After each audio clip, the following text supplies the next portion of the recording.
நிறைய இருக்கு எனக்கு திருப்தியா பண்ணது. உத்தமபுத்திரன் படத்துல வந்து விவேக் சாரோட காமெடியில வரும். அதுல வந்து மாமனாரை திட்டிகிட்டே இருக்க கேரக்டர் ஒன்று பண்ணியிருப்பாங்க.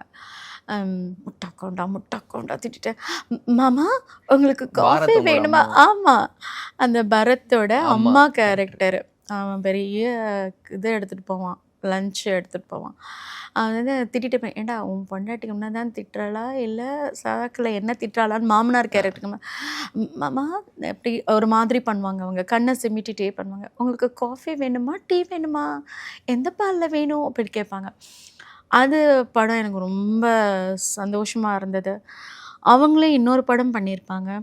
ராஜா கையை வச்சான்னு நினைக்கிறேன். அது சந்தானம் சாரோட படம்னு நினைக்கிறேன். எனக்கு எக்ஸாக்டாக தெரியல. சந்தானம் சார் ஹீரோவாக பண்ணி ஒரு படம் பண்ணாங்க. விடிவி சார் வந்து ஹஸ்பண்ட் கேரக்டர், இவங்க வந்து ஒய்ஃப் கேரக்டர்.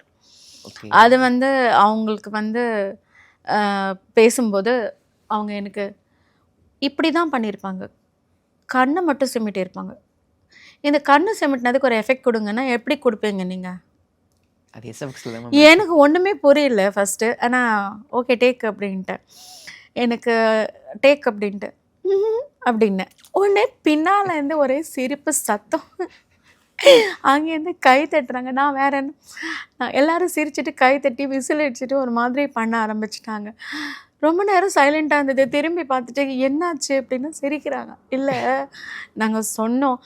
பின்ன வேறு என்ன சார் பண்ண முடியும்? ஆனால் அது பிடிச்சிருந்தது. அதை அவங்க வச்சுக்கிட்டாங்க மூவியில். ஓகே. ஸோ அது மாதிரி நடக்கும்போது நம்ம அவங்களுக்கு திருப்தியாக ஒன்று பண்ணுறோம்ல, அது நம்மளை திருப்தி அடைய வச்சிடும்.